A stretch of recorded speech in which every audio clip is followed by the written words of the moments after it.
Hey guys, Adam Ray, welcome back to the About Last Night podcast. Today's episode is with the very funny Bill Burr. Holy shit, one of the GOATs. You know him from his cartoon F is for Family on Netflix, all his Netflix stand-up specials, his podcast, the Monday Morning Podcast, the Bill Burr Podcast. He's just one of the best to ever do it, and we chummed it up for over an hour and change. Talking about butt dials, being a dad, his favorite decades, ending with a 10-question Inside the Actor Studio conversation, brother-sister fights, booze, partying, the roast of Big Papi. It was awesome. You know, we busted each other's balls and just had a good time. It was one of the best. It's one of my favorite episodes.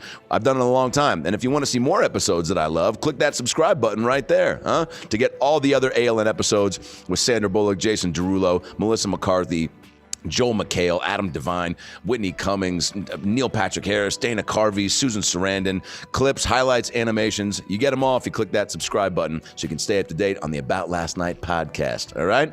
I think that's it. Enjoy the episode with the great Bill Burr. Hey, it's Herbert. And you're listening to the About Last Night podcast, you slippery little son of a bitch. About last night.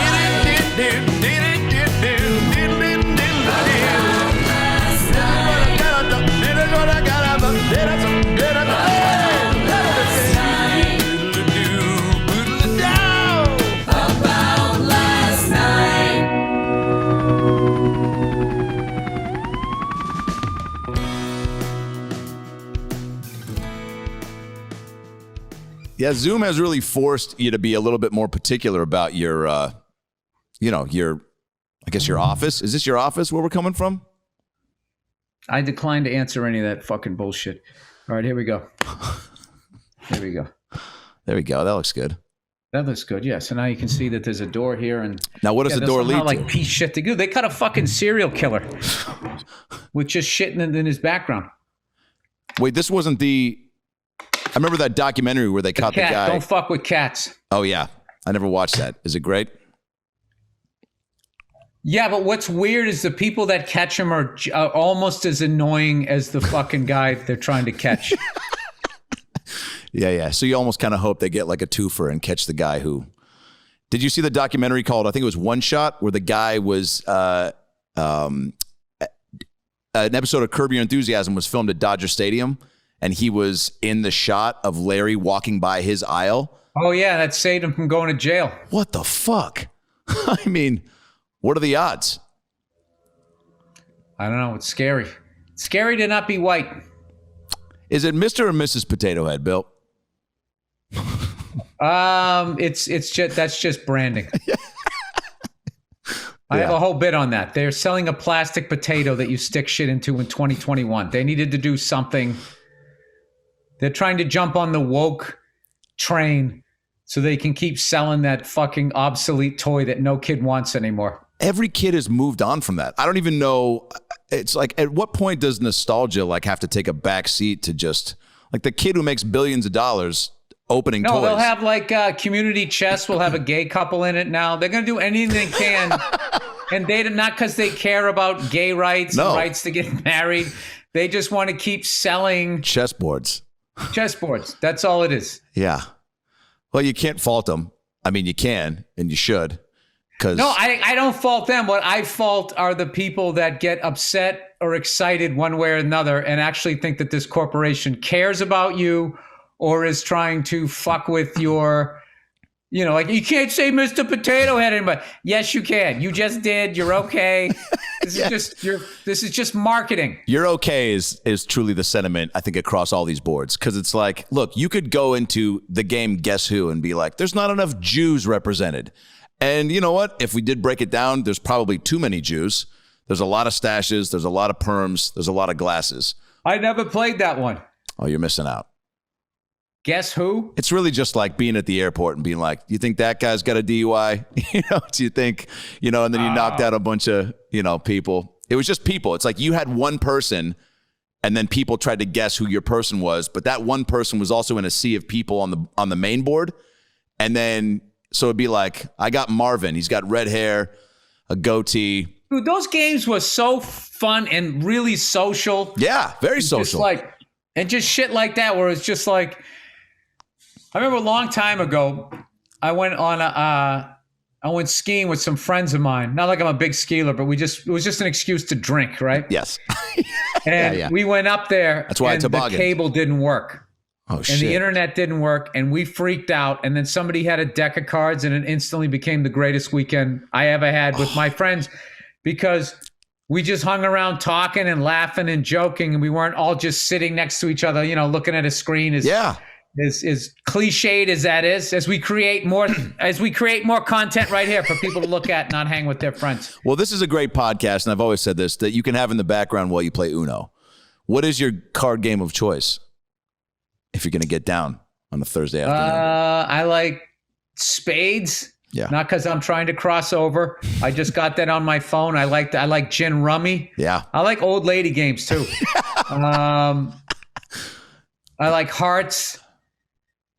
I like all of those games. I never been into poker. Oh, really? Yeah, it sort of Why do I bores peg me. you as a poker Because guy? I feel like so many people are doing it because they like. I respect a degenerate gambler.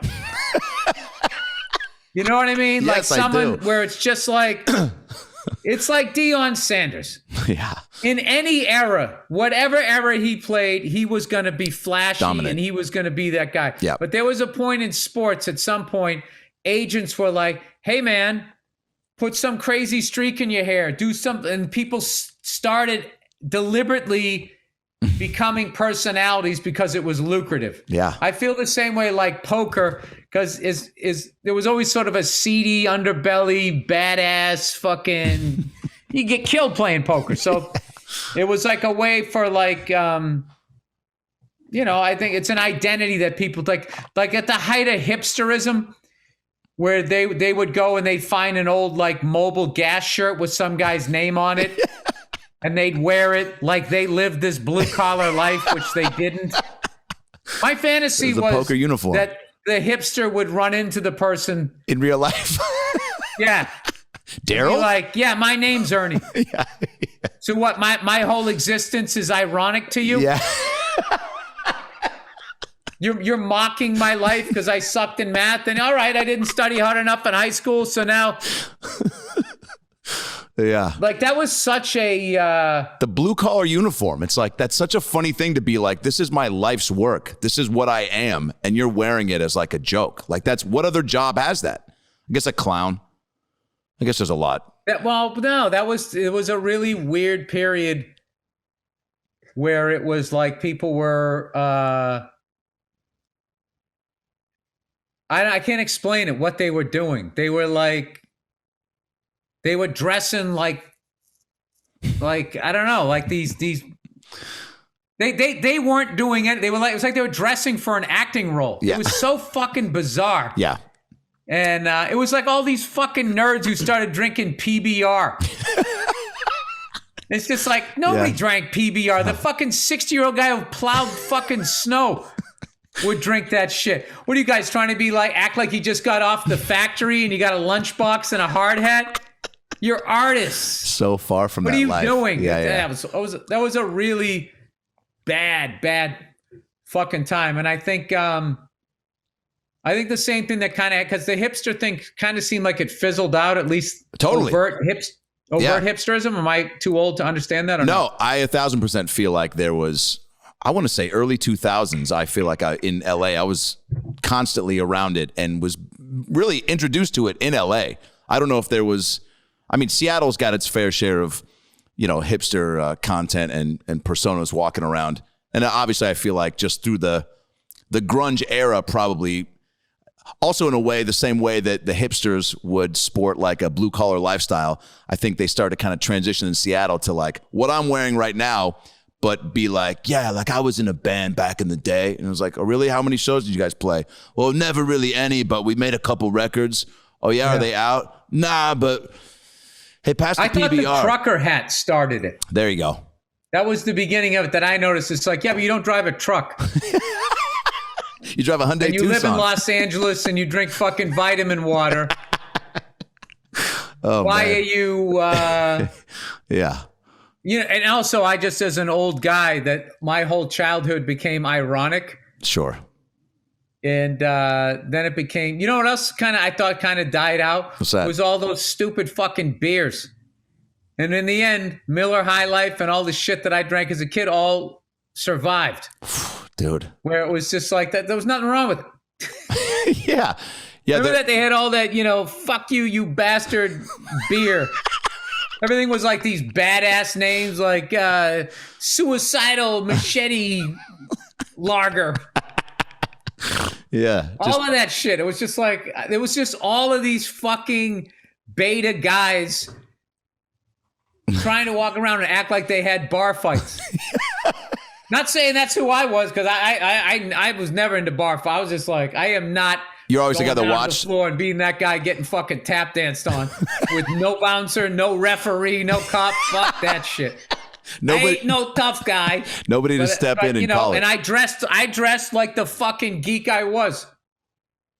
Well, what was your favorite decade? I'm sure you've, talked about this, but when you really have to break it down, I'm talking tunes, comedy, movies, life, is there a time? I love them all. Yeah. I've been having the best fucking time. I've just had a great fucking time. And now I'm a dad. I taught my daughter how to ride a bike. I went on my first bike ride with my daughter. I mean, how is this not the best decade? And then last decade, I finally started selling tickets. I got to do a couple of tours where I had a tour bus and we'd watch Goodfellas and eat gabagool as we fucking drank bourbon and shit. I mean, smoking cigars. I had a fucking great time doing that. The decade before that, I got on the Opie and Anthony show. Yeah. I met my wife. That was a great one. 90s, I started doing stand-up. 80s, I went to hair metal bands. 70s were the 70s. And 60s, I was born. The fuck? I have no beef with any of it. Holy shit, dude. By the way, I would watch a show. You just talking about hipsters not getting into bar fights. There's probably a Big Brother or a Celebrity Rehab type. Put everybody that shouldn't be there in the bubble type show. You know what I'm saying? Like a bar fight. People that have never been in fights. Because you famously have talked in your act about how everybody needs to get the shit beat out of them once. Or hit. I might be paraphrasing. Yes. Was it hit or just beat the shit out of that you say everyone needs just to get a little? I think it was just maybe getting punched in the face. Yeah, it resets the hard drive. Like, I was being an asshole. Dude, I could not agree more. That's such a... that's or one at least threatened, and then you back down and realize the coward you are, and you need to shut the fuck up, which also happened to me numerous times. Oh, really? So you didn't fight, but you were what? Just like lippy? No, and I fought a lot up until a certain point, and then everybody else shot up, and I hit puberty late. And then all of a sudden, I was like, head and shoulders smaller than these people. So I had to kind of go with like the humor. Yeah. And that type of thing. So then once it became like, I had a big family. So, but family fights don't count. No, they don't. Those are amateur bouts. They don't prep you for the real world, right? No, because dad's coming home and the guy beating the shit out of you has to answer him. So he's beating you like, how guys used to beat their wives. They would beat them down here so no one would see the bruises. That's how my brother used to beat the shit out of me. You wouldn't hit me in the face, and then there'd be no evidence of it. Yeah. Or the side of the head. Right. Like when I had hair. That was a good place to get hit. Or just throw you down the stairs, whatever. Big brother shit.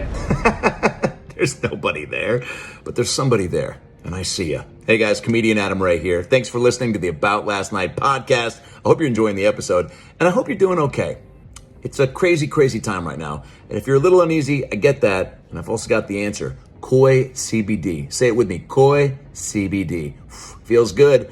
And it does feel good because I use all their products. I've been fucking with the fellas at Koi CBD since my circumcision. And I'll tell you this much.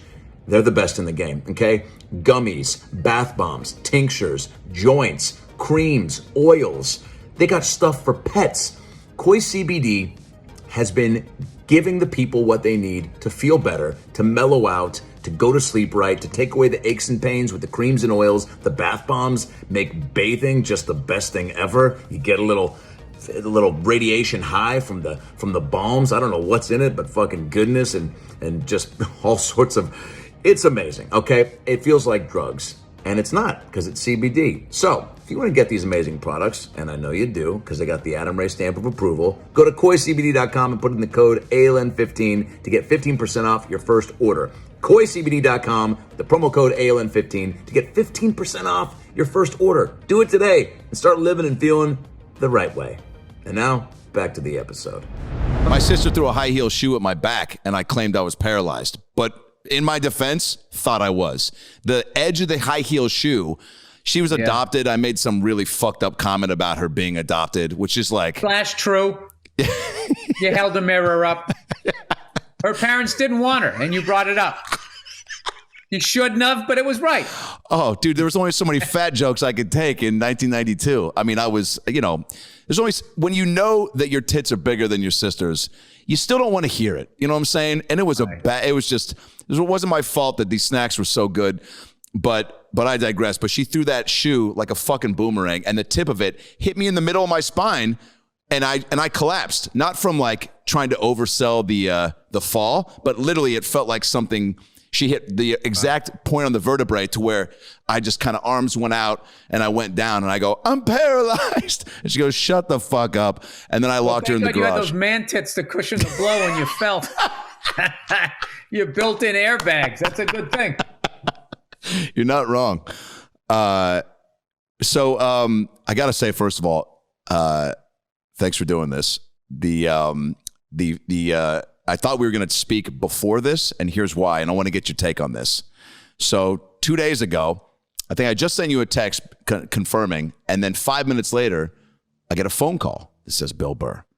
And we've texted, quite a bit, and it's been nice. Never spoken on the phone, I don't think. So I get a phone call from you, and I'm like, oh, fuck yeah. I go, the first time phone call for anybody that's in your world, you kind of, fucking, just sit up a little straight. You got whatever. You hold the phone up. You make sure and I pick it up. You really were the fat kid. Your snacks were your friends. I just saw your whole child. I see the sadness and pain. Okay, I get it. Oh, dude, if you want to get into it, I can lay down if you want. Yeah, it. No, I don't want to. I got too many demons. I'm finally facing myself. All right, so I call you. You get all excited, and how did I disappoint you? I pick up and I go, Bill Burr. And then there's just that 2 seconds of sadness when it settles in, when you hear the background chatter and you go, is not calling me right now. And then I pocket dialed you? Pocket dialed. And I heard about 2 seconds of, I just bought stuff to make chocolate malts. And then I go, this is probably when I should get off. So I hung up. So my first question is. I was probably doing my podcast. Yeah? Yeah. That's my big thing now. Is cooking. I bought malt so I can make a chocolate malt, because when I was a kid, I used to visit my grandparents, and they lived in the Midwest, and we used to have fraps on the East Coast. Everyone had a different recipe, and I loved the malt, that aftertaste, which just added this extra thing to it. Oh, yeah. So I kind of quit everything. So my thing is once a week on Saturdays, I hang out with my wife. Then I make a chocolate malt with like the fucking whipped cream and the fucking little cherry on top. Wow. The whole thing. Wow, dude.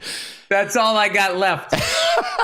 Like, I'm actually plotting in the middle of this week. Am I going to go Oreo this week? I mean, dude, I got nothing. That's nothing. You're continuing to make this the best decade. Wait, so malt, let's break this down though. A malt isn't a Blizzard. This isn't a McFlurry. Or is it in the same family? No, dude, I went down this rabbit hole. There's a Fribble, there's a Frap, there's an Awful, there's a Malt, there's all these different names. And the Awful's been taken by two things. There's the Awful, which started in New Jersey and lives on in Rhode Island. Due to that place going out of business, I don't know what happened. At some creamery, I think you can get one in Fall River in Massachusetts. And the name came about because allegedly some guy, when he tried it, they said, what do you think of it? And he said, well, it's awful big and it's awful good. So they called it the Awful. Then recently, I was reading about Reno, one of my favorite towns to do on the road. Really? Yes. Yeah. I don't like the main ones. Yeah. The other ones that are considered, why the fuck would you ever go there? Those are the people that are psyched when you show up. You're actually exactly right. Yeah. You go to LA, U2 goes to LA. They don't give a fuck that I'm going there. They're spoiled. Yeah. Yeah, U2 doesn't go to Reno. I don't think they go to Reno. I don't. Anyway. Or whoever the big band is nowadays. Ariana So Grande. I read about some burger joint that I would have loved to have gone to. Yeah. It was the old, just, the little counter with the round stools. Like, just I love dive bars and I like shit like that. Yeah. And it went out of business and they had a burger called the Awful Awful. And I go, why is it called the Awful Awful? And they go, well, we gave it to some guy and he ate it and he said, this is awful good. It's awful big and it's awful good. It was the exact same fucking story. That's fucking amazing. I'm thinking, if I had to guess, the way white people migrated / murdered people as we went across this nation, that migrated is the nice way of saying it. Yeah. Is somebody was in Jersey, went out there, and then they did their little switcheroo of it, which used to happen a lot. Guys would leave the East Coast and go to Vegas and take some people's jokes with them when they went out there. No shit. Yeah. There's still no comedy police, really. How do you even... Cell phones get everybody now. Yeah. There used to not be... Dude, back in all of that shit that used to exist, the casting couch, all of that shit is all... Everybody's J. Edgar Hoover now. Recording. Everything's taped. I can't believe anybody would try anything at this point. You mean like new bits on stage?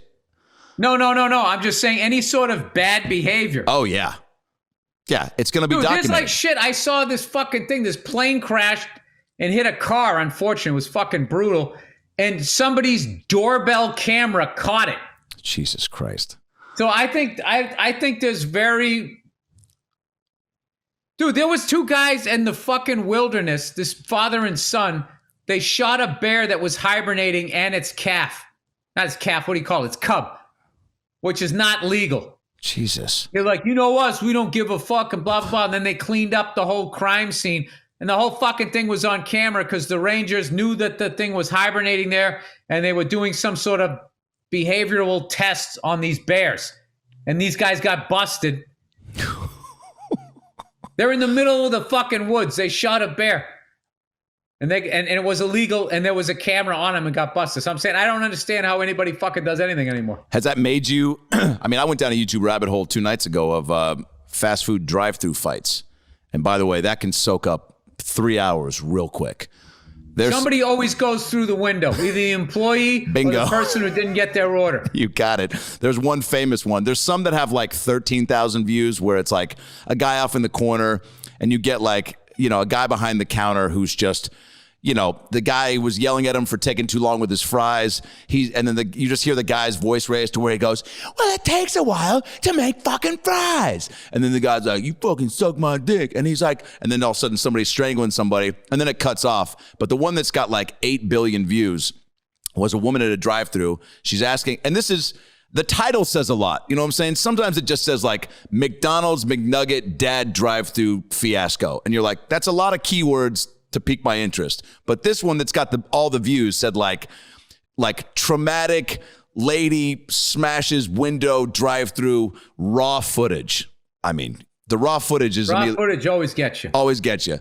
So she pulls up, they got the sound, they got the guy's mic at the drive-through, and you can hear her through the drive-through window incredibly audible, just very audibly. And she pulls up and she wants McNuggets, and the guy tells her, it's 10:30 in the morning. We don't have McNuggets. And she goes, yes, you do, which is just awesome because you can tell from this point, she might have worked at a McDonald's at some point. She's like, look, motherfucker, I know there's McNuggets back there. Go get them, put them in the goddamn. Oh, wow. So then she gets up. I thought she was going Clint Eastwood. Like basically you do now. If I order chicken nuggets, you have chicken nuggets. So she was right. They have chicken nuggets at 10:30 in the morning? I mean, she thinks they do. This guy was very adamant about that they don't. He hard stance. So then she gets out of the car, starts, tries to reach through. He closes it, and right as he's getting ready to close it, she gets her hand in there, like very Indiana Jones slipping out before the boulder gets him, and just snaps it and then pushes the door open, reaches through, hits him. He closes it. She breaks the window, says, "I'm going to eat your fucking face," and then smashes the window and drives off. And hey, you know, and she wanted her nuggets. And that was Kamala Harris, but they got it all on tape. No. Today's episode of the About Last Night podcast is brought to you by 5-4 Clothing and the Menlo House. If you know anything about me, you know that I like clothes. I love to buy them. I love to wear them. That's what they're for. And you only look good if you feel good, right? That's where 5-4 Clothing comes in. I've been fucking with 5-4 Clothing for years now. They got this company, Menlo House, that's got 5-4, New Republic, Grand Running Club, and Melrose Place, all under the Menlo House banner. And it's a baller clothing company for dudes. They've got t-shirts, shirts, jackets, sweaters, jeans, pants, shorts, activewear, shoes, accessories, and more. And what you do is you give them your sizes, okay, your fit and your style, and they curate the perfect package for you and send it to you monthly. If you want to join the club, the Menlo Club monthly, it's $59 a month, and you get over $240 worth of apparel. Again, it's the shit. There's other brands out there and companies that do this, but I only fuck with the Menlo House because, well, they're the best. You know, the clothes always fit me perfectly, and I always get compliments on the jackets, the shirts, just got some new hoodies and pants, and they fit me to a T, and that's what you want in your clothes. So, got a special deal for you guys right now. If you go on over to themenlohouse.com, MENLO house.com, and use the promo code 40MENLOALN, you're going to get $40 off your first month for your discount package, okay? $40 off the first month. And that includes the Arrowhead button-down plus the Cali Chinos and more. So go to themenlohouse.com, use the promo code 40MENLOALN, 40MENLOALN, and get $40 off your first month, all right? Start looking good and feeling good, and you can't do that unless you're in 5-4 Clothing. Do you have I mean, your Philly rant, obviously, famously, like, that was a blessing in disguise, right? I'm so curious. I just saw you talking about it, or maybe Bob Saget talking about it, how you got off stage. I didn't realize this. You know, you see it and you go, yeah, I guess you would think, oh, cool, that was fun. I made the most of that moment. But Bob said that you got off and were like, fuck, you weren't pumped about what just happened. I thought my career was over. Wow. Because I knew it was being filmed, and I just thought that everyone was just going to say, oh, you got booed, you stink.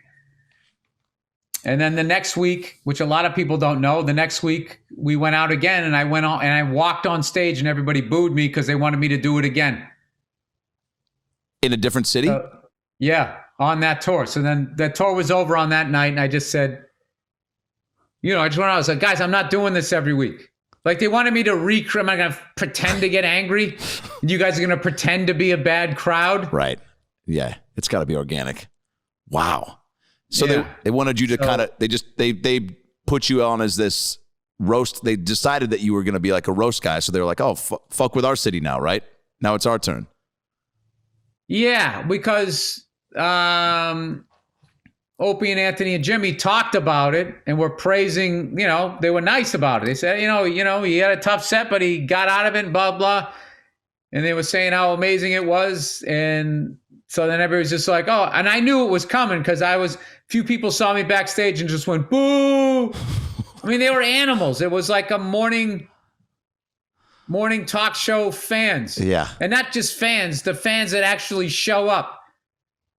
Is there like back in the day, I listened to Howard Stern, but if he was going to a strip mall, I wasn't showing up. I had a job. And I remember when I was with Opie and Anthony, we would do these fucking live things on like a Tuesday morning at 8 a.m. I'd be like, who the fuck is coming here? The people that showed up. Oh, yeah. True creatures of the world. People that have nowhere to be as adults at 8 a.m. Oh, yeah. Showed up, man. And it was fucking wild. Are those the same people that go to Walmart in like Des Moines at like 12:30 at night? Because that's my favorite time to go to Walmart. That's when it's a fucking zoo at that point. Where you just hear people. It used to be the grocery store. When you would go to a grocery store late night, a 24-hour Ralph's out here in L.A. Oh, yeah. You'd see strippers, musicians, freaks, agoraphobic people. And you go, wow, look at this fucking freak show. And then he had to be like, well, I'm here too. They're probably looking at me like, look at that orange guy. What the fuck's going on with him? How much mac salad do you need?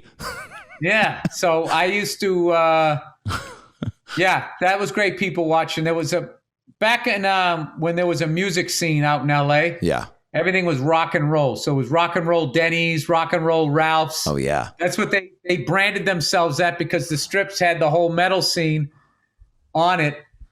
So when we came here in the 90s, it still was sort of called that by like just as a joke. It was a joke by the time I got there. But there was some people. I remember that I used to play drums at this rehearsal space. And there was this guy just stuck in the 80s.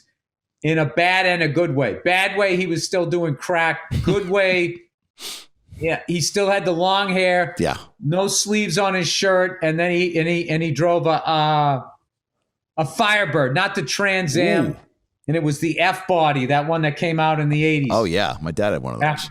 After the Burt Reynolds one, that next style. So yeah. I thought that was pretty cool. Is there a freedom in saying? Because I feel like when you were on stage at that Philly show, you said. Truly, there was no filter. There was a point when it turned when I think you just leaned into it, and maybe it was right from the get-go, to where any awful thing, it looked as a comic to where you get an opportunity where you're like, I just get to say every possible worst thing I can. Is there a freedom in that, or do you start to try to go, all right, well, I got to make sure it's all funny, obviously, and just... No, I wasn't trying to be funny. That was all legitimate hatred. And luckily, yeah. But here's the thing. What you're talking about makes me sad for younger comics that with sort of the stand-up police that are trying to be out there now. Right. And the most heartbreaking thing is some of them are fellow comedians. Yeah. Which dude, it's like watching a monster movie where the monster gets out of the lab or something. It was just like, wait, or the monster turns on you or some shit. It's just like, what are you're taking out fellow comics over jokes? Like, what in the fuck? Like, it's the most anti-comedian thing ever. And I do really find it funny that, or ironic, I guess, that, allegedly how bad it was before and toxic and so not inclusive and all of this shit, that now that these super liberal white people got in control of this thing, they're like literally trying to take subject matter off the table and words and attitudes and censoring. It's fucking nuts. It is fucking nuts. That not that they're doing it, because there's always been people trying to do that, but the fact that they don't see the irony in what they're doing. Right. That you guys are so liberal, you are like crazy right conservatives, except on the left. Right. So I think it's right now is the time all comedians should go up on stage and say what you just said, which is basically, is there a freedom of going up there and saying whatever the fuck you want to say? Yes, there is. And I was reminded of that when I did, this guy had these COVID shows over the summer. I don't want to get anybody in trouble or anything, but he had these fucking shows where there was no cameras or anything like that. You could say whatever the fuck you wanted. And it's not like I can say whatever I want, so I'm going to be ignorant. Yes. It's like, oh my God, I can just be free to do this. Yeah. Yeah. It's like the feeling we're going to have when we get past this COVID thing. You can take your fucking mask off and hug somebody and not feel like you're going to fucking kill them. Get somebody sick, So it was like that. I'm like, oh my God, this is what stand-up used to be. This is how it used to be. You would go up there and you would just start riffing. You'd get an idea and you'd feed off the crowd and they would be laughing and they would egg you on. And where is this going to take me? And it didn't always go to comedy gold, and sometimes it fell on its face, and sometimes it veered into a place that was mean or you shouldn't have gone to. But that's just what happened. Yeah. I took a swing. I missed. Yeah. But the crowd was a lot more forgiving, yeah? Because it was there was more of a give and take with the audience of hey, we want to hear anything and everything, right? Nothing should be off limits. Yeah, but they weren't drunk with power. Right. Which is what happened, which is they became the celebrity with their own show. Well, social media changed that, right? And regular people, their own show is social media. Yes. And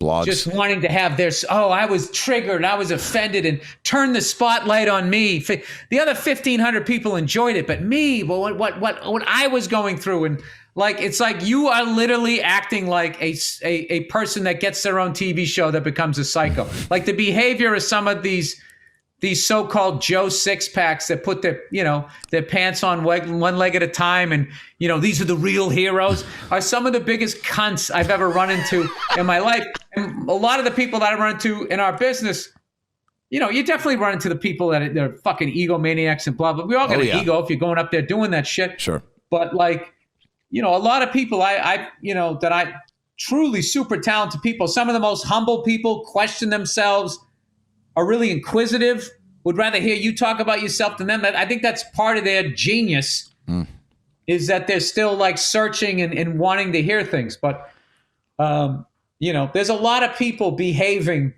the way they're accusing celebrities of behaving. So I get a kick out of that. Well, a great example of that is our roast of Big Papi in Boston, circa 2015, 16, that never saw the light of day and was supposed to be on Showtime. I think Nesson, was a star. I mean, star-studded. Was that supposed to be televised? Fuck yeah. Showtime was supposed to air it, which would have been great. I mean, nobody would have known who the fuck I was for, various reasons. Oh, but you were great.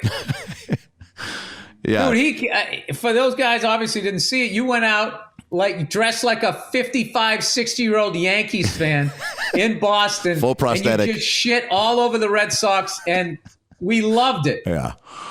Yeah. That was, I fucking loved that. You walked by me in the lobby and said hello, and I didn't even recognize you. Oh, yeah, dude. I tell that story a lot. Because the night before we ran our jokes at Laugh Boston, and you were like, so what, you going to dress up like Babe Ruth or some shit? And I was like, no, man, I got this makeup gal coming out. You were just very I don't know, man. I don't know what you got planned.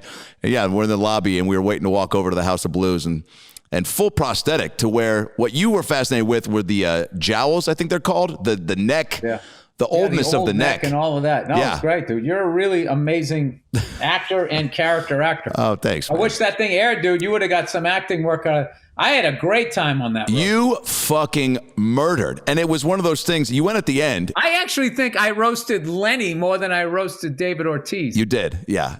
Pedroia roasted Ortiz quite a bit. But yeah, Pedroia was fucking hilarious. He crushed it. And he had all those great stories where the guy, my favorite one was when the guy,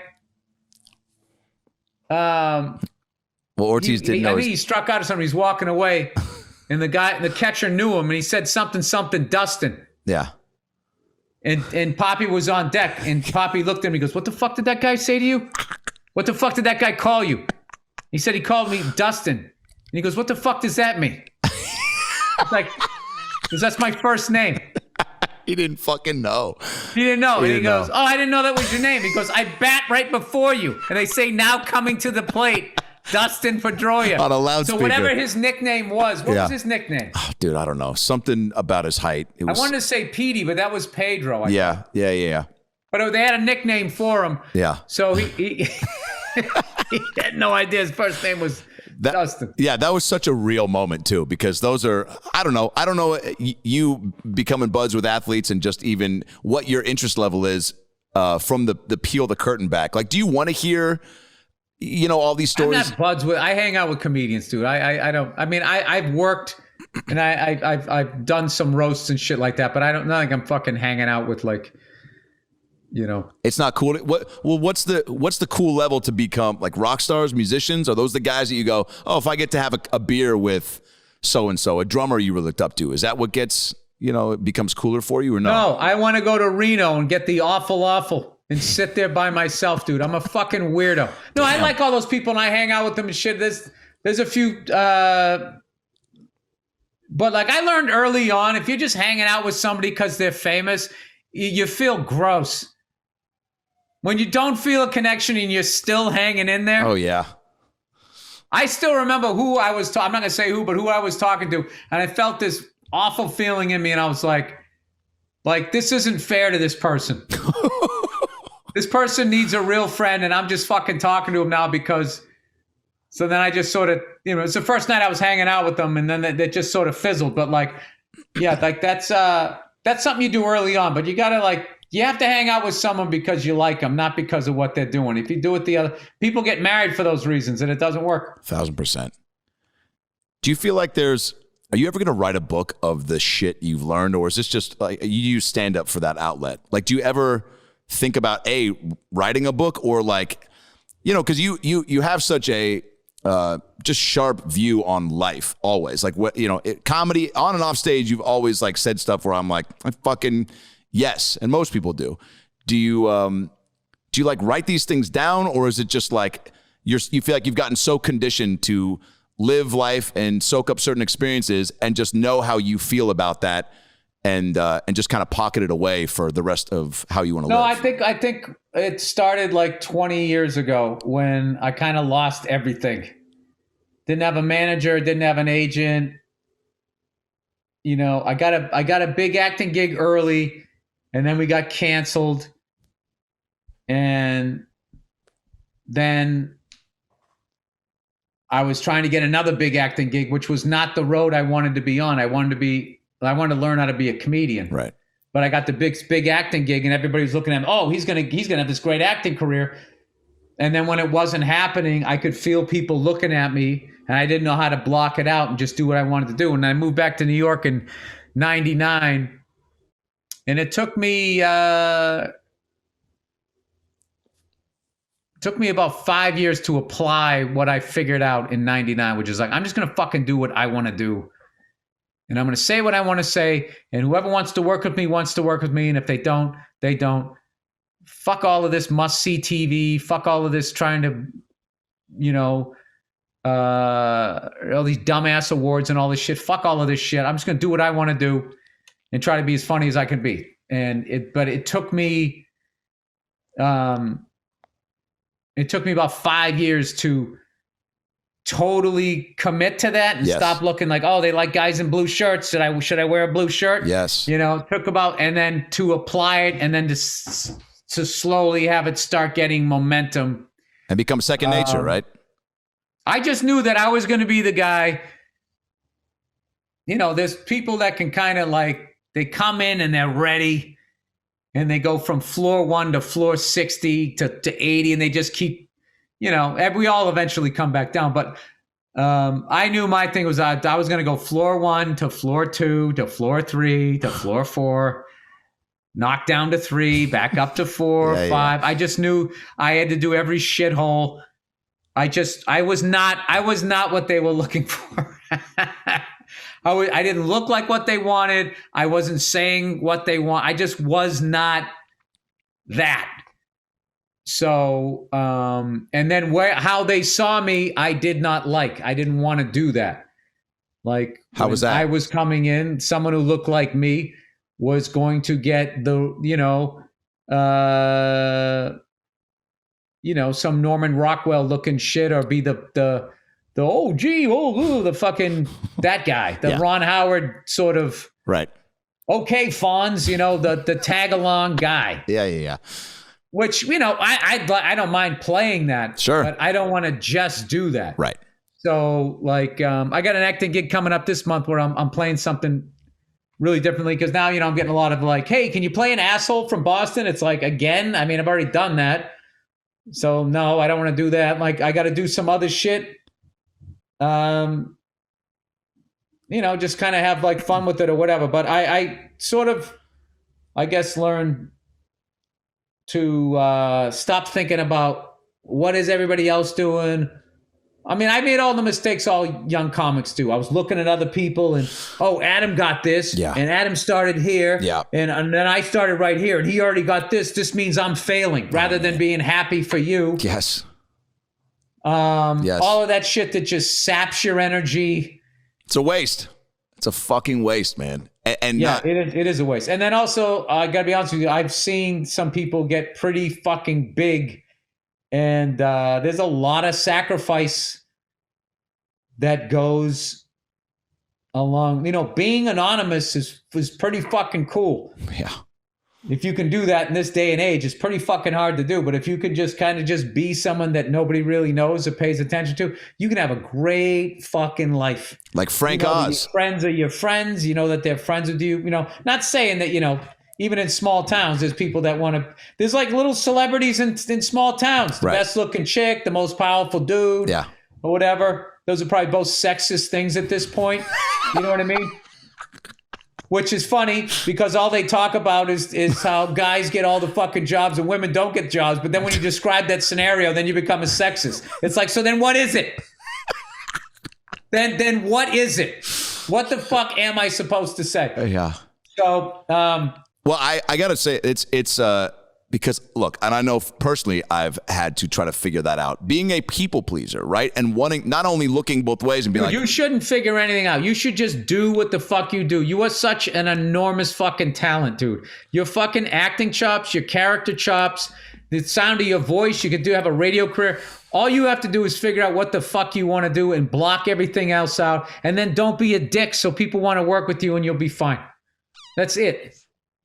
well, I got that part down because I always feel like I still got these man boobs, and that's not going anywhere. That's a good thing. It is, right? That's a good thing. I know. Dude, I had orange hair when I was a kid. I never feel like I'm in. Isn't it fucking weird, dude? As cool as you can feel, like it's, yeah. But that's a good thing to have, right? Like just a little slice of humble pie every now and then, right? Yeah. Oh, yeah. That's a great thing about being, being married and having kids is great for your life. It's great for your life. You come home, they don't give a shit. They don't give a shit. Will you hey, I just did this big, fucking, they don't give a fuck. I know. We're out of dishwashing liquid. Can you go get it? All right. You know what's funny is that's one of the things I've enjoyed most about, as much as it was awful to see all these tent cities and people losing businesses and stuff. Oh, yeah. The upside as a traveling comedian is, I've been home every single day except for 8. I did an 8-day run in Texas. But other than that, I've been home every day of my son's life. Oh, my God. It's been awesome. He's how old now? Not even a year, right? Yeah, he's almost 10 months. Wow, dude. Holy shit. I mean, that just wouldn't have happened, right? I mean, you would have... No, I would have been like on the road. My daughter probably couldn't ride a bike right now. I still would have made time for that. Yeah. I just like... I learned that because I hated school. Me too. So I learned that it has to be fun. Yes. So how I teach my kid is I there's the game within the game. There's the fun. Because once they get the tricycle down, they don't want to go to the balance bike because they know the tricycle. So then you got to make the game. All right, just get on the balance bike. But whatever you do, don't run over daddy's toes. And then they start smiling and they want to run over your fucking toes. Hilarious. Because it's funny. And then they don't realize they're learning the thing.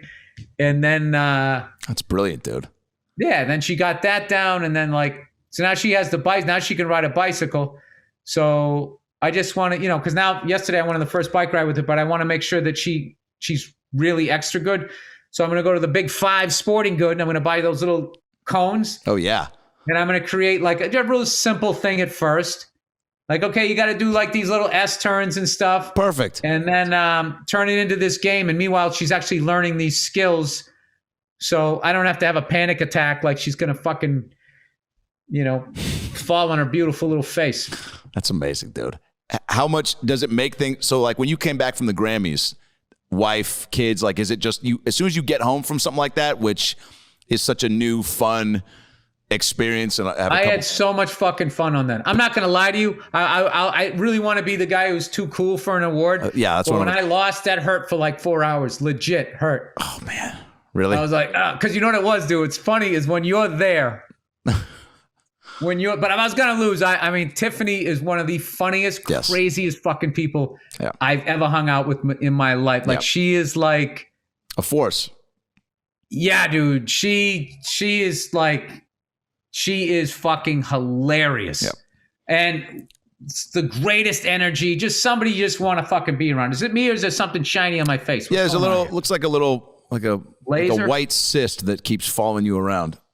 And you weren't going to say anything the whole time? What is that? When you there it is. There you go. It's a reflection off the fucking mirror window. So this is what it is. So I went to you're just going to let that happen? I know, dude. I was giving you a benefit. I was giving you a 90-second buffer. Look, I'm the guy that tells you if you got food on your face. You're not the guy. You just had the opportunity to be the guy, and you weren't the guy. Don't do this. Whenever somebody goes like that, they're full of shit. Here's what happened. You look like you're arguing a call that you know they got right.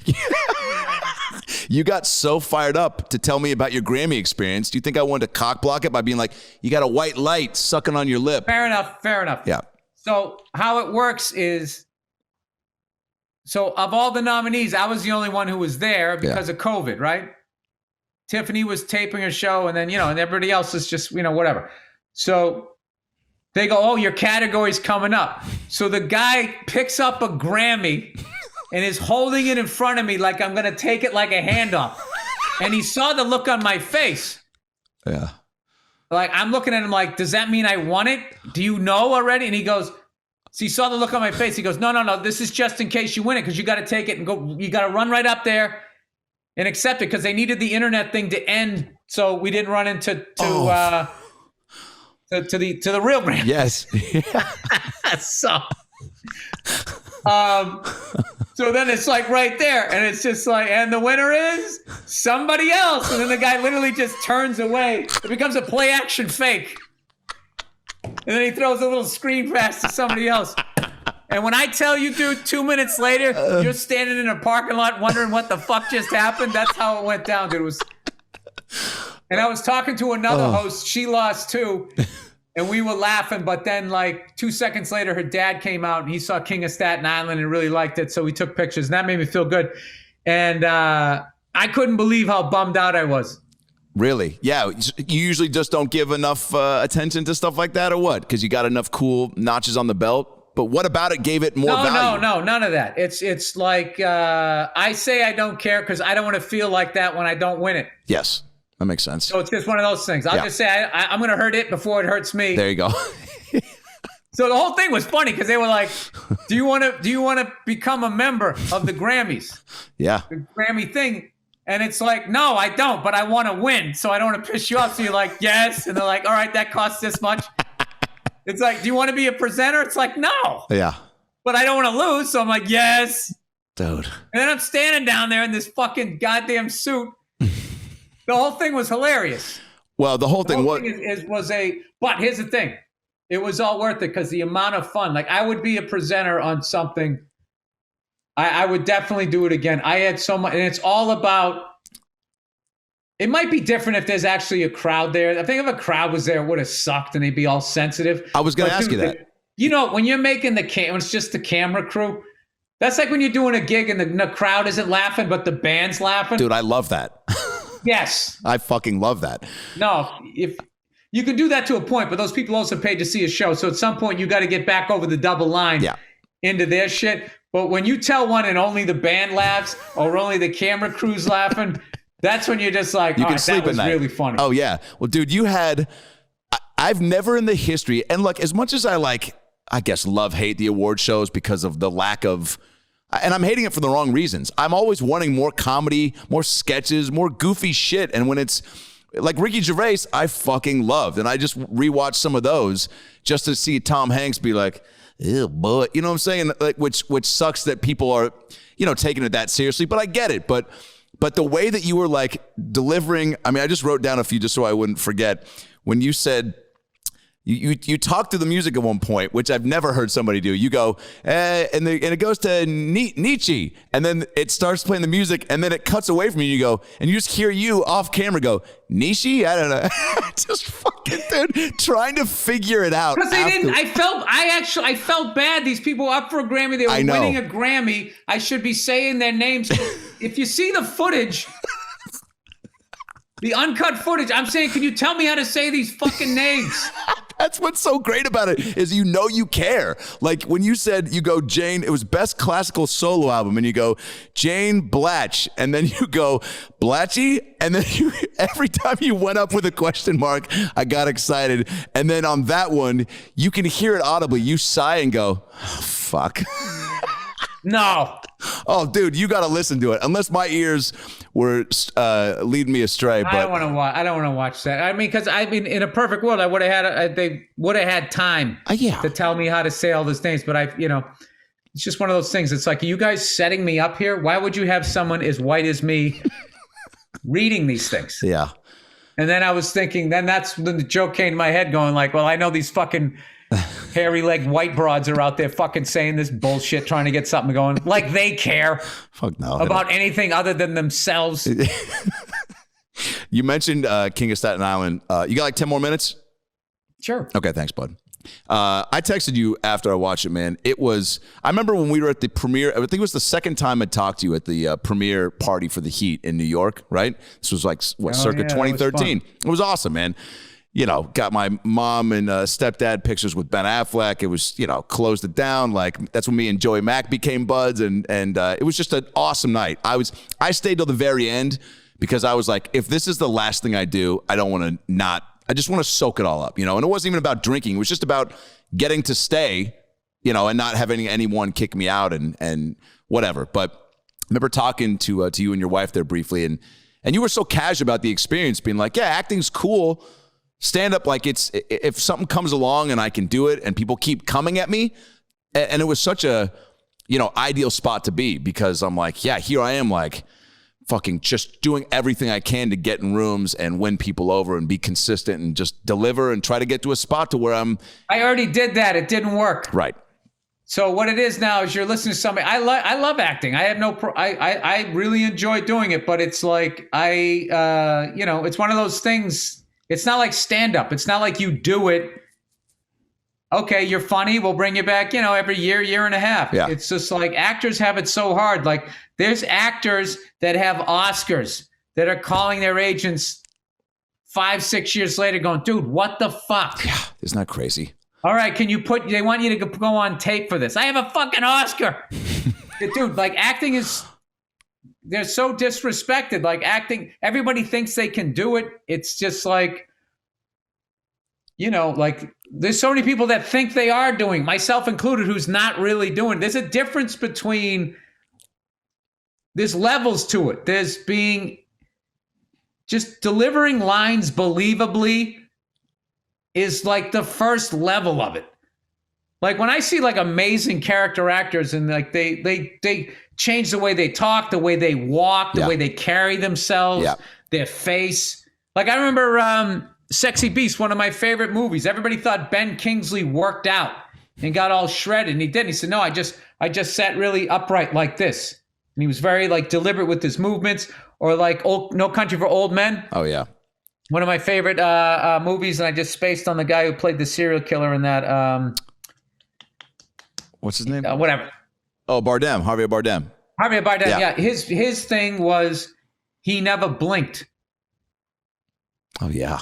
When he did the thing, so it made him seem like he had that page boy haircut, and then he never blinked, and it was almost, and then he almost did like a comedic performance. Totally. It's a little cartoonish almost. But because of the staring and the haircut, and the subject matter combined with sort of that comedy take on it, it just became the most creepiest, unsettling thing you ever saw. And then the big testament is then to see that same actor in the next thing, and it's completely fucking different. I know. So I got a long, long way to go. You've seen my body of work. I mean, for sure, but also, why were you so good in King of Staten Island? And I told you that. I'm going to tell you again, man. You've been consistent in all this shit, and you got to take the compliment. I know you're not good at that, but you were so good in King of Staten Island that it was like, it was surprising how easy it looked like it was for you. And so I want to ask you, why were you so good in it? What did you do differently? What did you care more? Was it a bigger part that you chewed on it more? Was it wanting to impress Judd? Was it because it was a part that was maybe going to be? No, it was just a fun set. It was just a fun set, and we were improvising all the time, so there wasn't the stress. Judd isn't a yeller. Yeah. Like, Jesus Christ, we're losing light. He's not one of those guys. He just comes in and be like, hey, that thing there with talking about the water bottle. Maybe that's an area we could maybe build out. It was just like, after the first week, it was just like, oh, you just come here and have fun. And Pete was like, you know, if he could shoot us out of his scene, he would, and he'd stay longer. So he's wearing the Captain C on that. So if he's doing that, he just sort of set the tone that you were going to get treated well. I mean, I don't know. I don't know why. I mean, I also got like, been consistently acting and trying to get better. I don't know why it all came together. Who knows? Watch, I'll stink on the next one. Who knows? Hey guys, Adam Ray here for the About Last Night podcast. Hope you're enjoying this episode. Obviously, it's a very difficult time for everyone right now. We're all challenged in finding a day-to-day routine that makes our lives consistent and awesome. And if there's something that's interfering with your happiness right now or preventing you from achieving your goals, BetterHelp Online Counseling is there for you.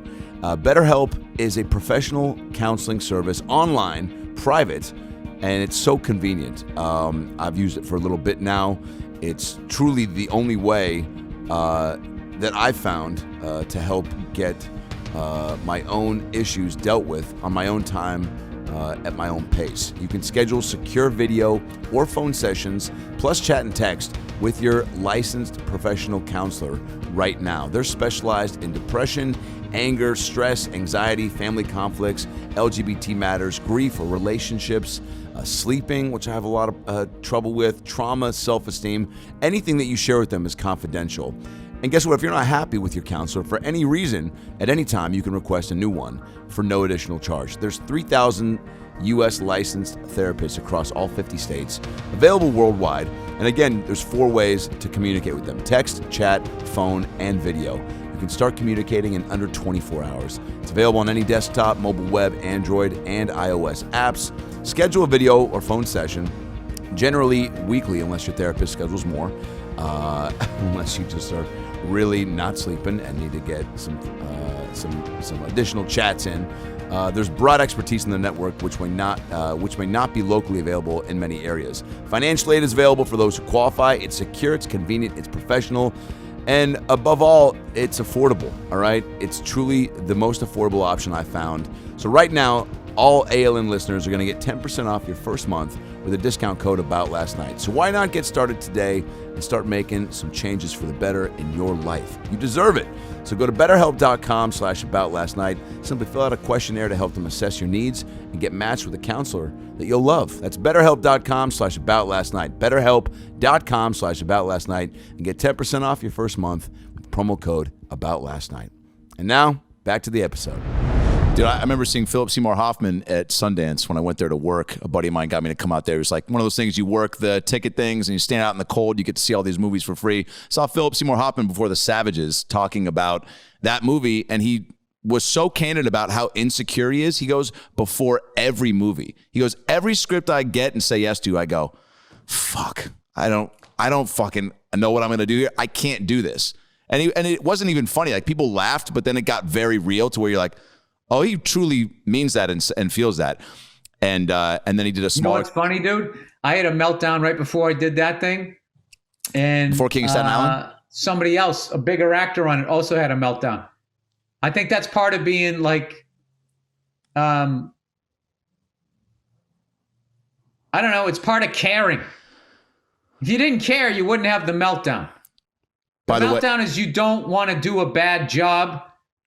And then I think the insecurity that you're going to blow it and get fired and lose your career and have to move home with your parents and become homeless, and you just start catastrophizing. Whatever that is, that insecurity, that vulnerability, if you can somehow channel that and put it into whatever you're doing, the thing starts to come alive. Because I've always felt that in my career, but I feel like earlier in my career, I was walled off and defensive. So it was more, so my wheelhouse became like this, you know? Yeah. By the way, how much does it say that I'm still a fat kid where you say meltdown and I think of ice cream on a hot day? Well, I mean, it is what it is. I mean, it's better than doing heroin. You know? Although it seems if you do heroin and become a junkie, you do have abs for life. Have you noticed that? Oh, yeah, dude. Just did Kill Tony out here in Austin and saw a ex-heroin guy who was just shredded still. And it was You know, you go, all right, I kind of Maybe they can do the CBD version of heroin. Because remember that was the thing, heroin chic. Oh, yeah. For a while with all these super skinny fucking models and all of that craziness. Before we wrap this up, last thing. Shrooms. Mushrooms, yeah. Yeah. Didn't know you were, I know you were, I think, had been dabbling with edibles here and there, right? Like, never it got out of control during the pandemic. Edibles or smoking like blunts and stuff? I sort of replaced alcohol with weed. Great. And it just kind of got out of control. No, it isn't great. And I think that weed in a lot of ways is cocaine in the 80s, where there's going to be a fallout to it, where I'm not saying it's bad. Yeah. But this whole thing that, hey man, there's only plus things to this is, I've only taken mushrooms once, and that's all I needed to do. I did it one time, and I figured something out that I needed. I was left.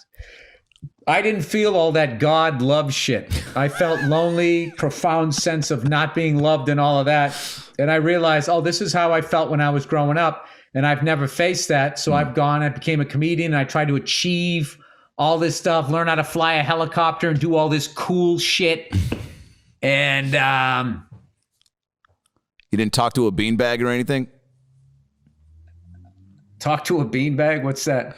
That's what I did on the second time I did mushrooms. Oh, no. Anything come to life? So I just realized and I just sort of used alcohol as a way to, the classic that I'm burying this shit. So I feel bad about this shit. So rather than face it and figure it out, I'm going to drink alcohol and deprive my brain of oxygen so I can be in an altered state. It's fucking stupid. It's the wrong reason. Not saying drinking is stupid. It's just the wrong reasons to be doing it. Yes. So I just had my first straight edge fucking month. I'm not saying I'm not a fucking addicted person. I'm a sad person that used that stuff for the wrong reasons. So I would like to have a beer because I'm happy. Yes. And have a beer and just fucking enjoy it with a nice sandwich and then be done with it. Yeah. I don't want to be that guy that fucking has one beer and then, starts drinking shots because he doesn't want to have a beer belly, but wants to stay ahead of the depressive smoke behind him and just keeps fucking going. I don't want to be that guy. So I am not fucking wagging my finger at anybody saying that they should or shouldn't be doing this shit. It just was not working for me. Well, hopefully stadiums get filled up. It looks like it, especially for football in 2021 and baseball, maybe by summertime, right? Does that get you fired up to maybe be at a game live and have a cold one then? Yeah. I don't know, man. I kind of I'm in my 50s now, and I always said I was going to go Sting in my 50s, where he fucking ate right and did yoga and just looked fucking amazing. Unreal. Yeah. Unreal, that guy. I would rather look like him in my 50s than to continue fucking being a booze bag at a fucking baseball game. Dude, I've drank enough beer for fucking 9 lifetimes. I'm not saying I won't ever drink again. Yeah. Or any of that shit, but it's just until I figure, Yes. Yeah, when I get happy. Not happy, when I put all of this shit to bed. Because it's weird. I am a happy guy. I know you are. But I have this leftover shit. Yeah. That, dude, I wake up in the middle of the night thinking about shit. Not bits, just stuff that's truly regrets and things. And why did I do this? Why did I do that? And how could you do that to somebody? And I'll tell you another thing was, when you actually have kids, and a lot of the shit that people did to you when you were a kid, that adults did to you as a kid, it's even worse. Oh, you're like, man. How the fuck could you do that to this? Oh, man. Yeah, dude, it's a really, but what you can do is to get past it, it's just all right, well,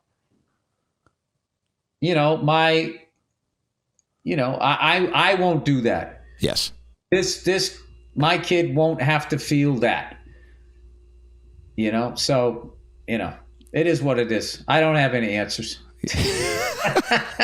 Having kids though, probably another guy trying to fucking figure it out. No, you're great, dude. Yeah, you seeing the last time I think I talked to you at the car show, the Magic Castle show, and you were sharing some kid stories. It got me, and I'm 38. I'm gonna be 39 in June.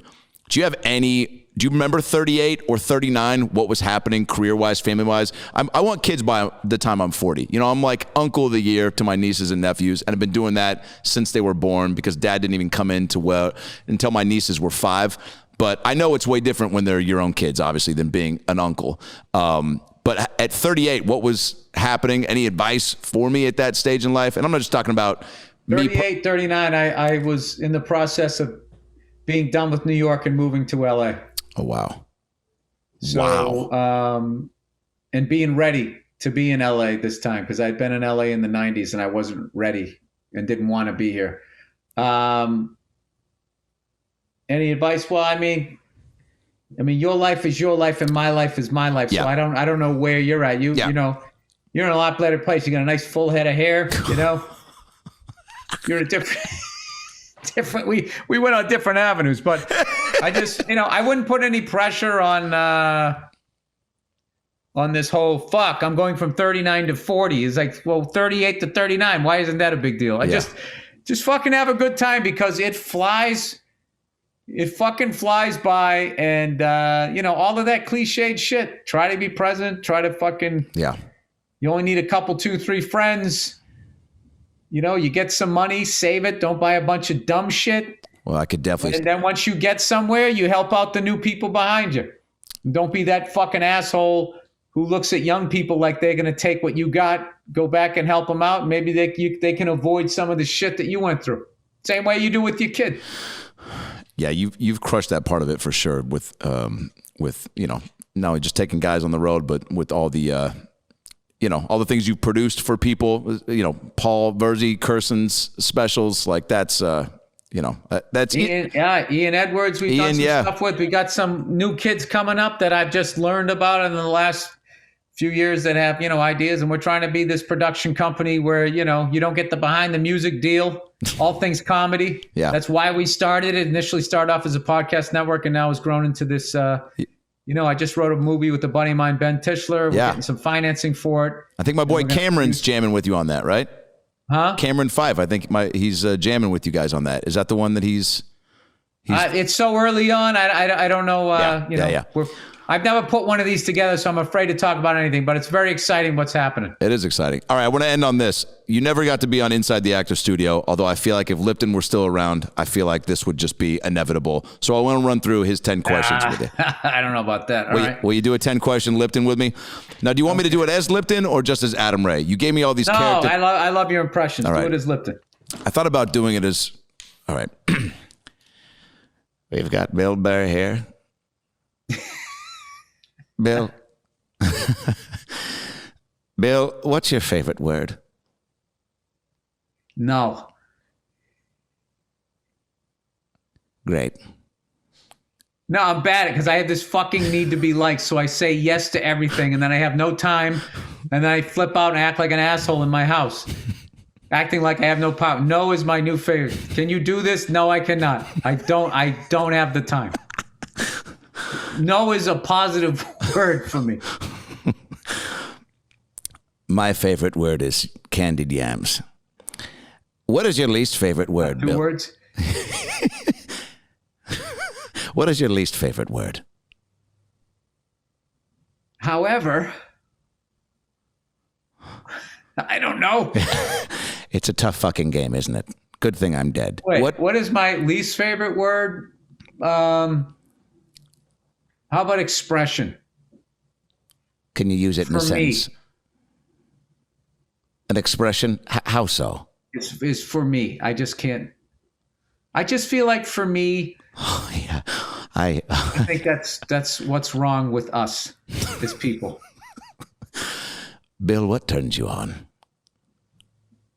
Free time.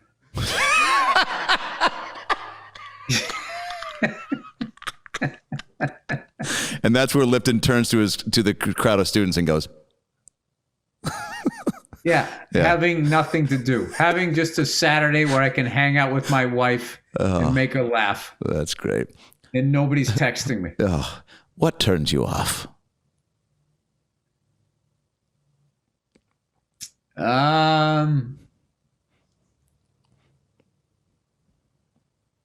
Well, I what turns me off is aside from just human behavior in general, I would say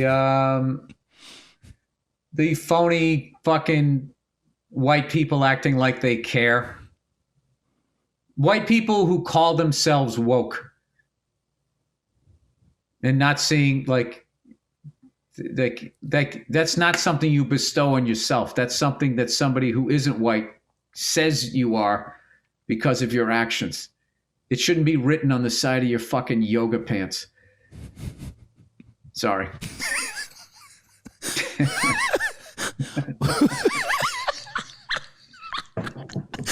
What's your favorite curse word?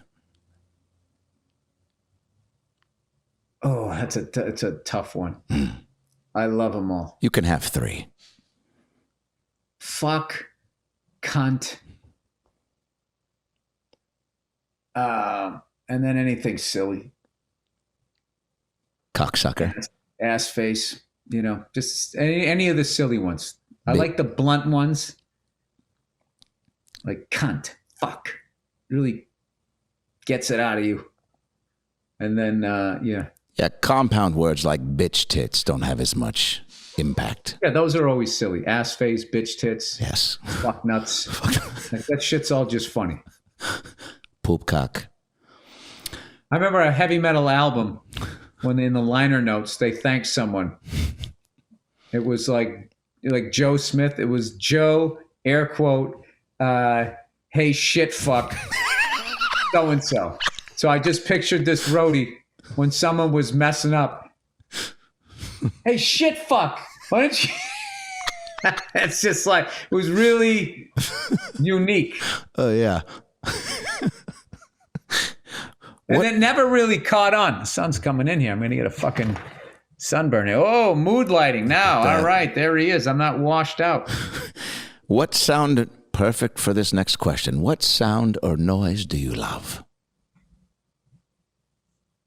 Oh, the sound of a professional drummer playing on a perfectly tuned up kit without anybody else and just playing a groove is one of my favorite. The sound of a helicopter.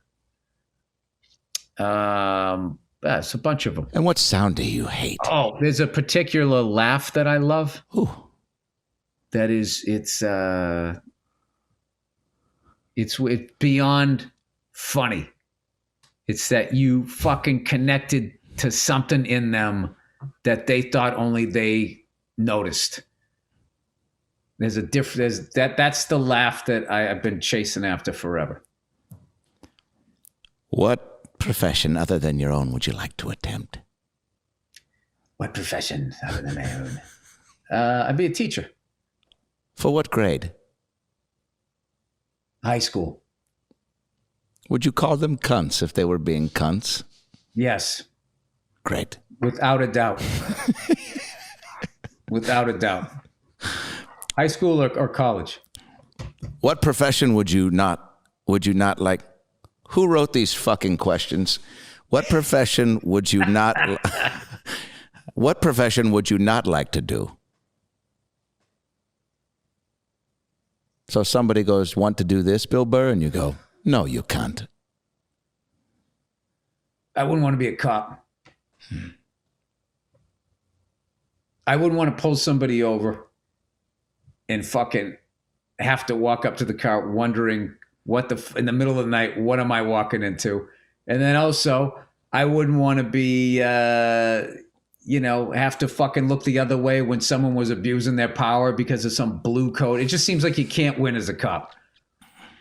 And then all the horrible shit you have to see.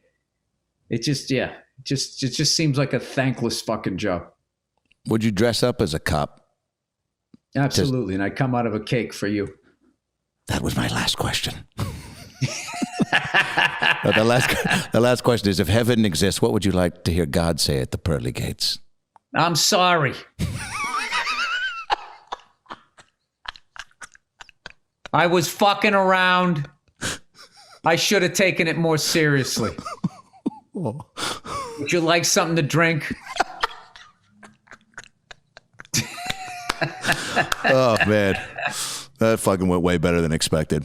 Dude, I hope you had a good time. That was fucking awesome. I had a dude. great time. Yeah, I had a great time. I appreciate you, Bill. Glad all was well, man. You know, and I hope We never talked about this either, and I want to leave them wondering what I did to my finger. Oh yeah, just at least hold it up so they can get probably the. And then they put plastic around it to make sure that it wouldn't get wet, so I wouldn't, infect where they put it. Had to put in the sutures. Now, are you coming up with like crazier stories for what happened than what did happen? Because I cut myself making a cheese sandwich while I was in college, went to the ER. The hot nurse was like, "What happened?" And I go, "It's making a cheese sandwich." She goes, "Come up with something better." And I was like, "Huh?" And that was my first dose of like, hey, hot chick being like, your shitty story like is only losing you points. And I was like, I didn't know I needed to try to hit on you right now. I'm getting stitches. Wow, how hot was she that she was that mean when you were bleeding? She was very hot. And it was out of nowhere. It was at Cedar Sinai. I just, she probably didn't even work there. But wait, so. You know what? She probably eventually did an open mic. That's a pretty good, you got to come up with something better than that shithead. All right, dude. Be well. I really appreciate it, Bill. Man. Thank you. Thank you, All buddy. right, we'll see you. Okay. There's nobody there. I'm losing my mind on a patio. Classic. Guys, this was a great episode. Thanks for watching. And if you want to see more about last night's stuff, click that subscribe button right there. You can get all the ALN clips, highlights, and animations that you can handle. And if you want to see some more of those clips and episodes, click right there. You got more ALN episodes right there waiting for you to suck on. Nope, didn't need to say it like that. Waiting for you to receive them. Nope, also creepy. Just click those and enjoy more About Last Night content. And like and subscribe, comment on the videos, share them, engage. Let's take this thing up a notch. All right? I love you.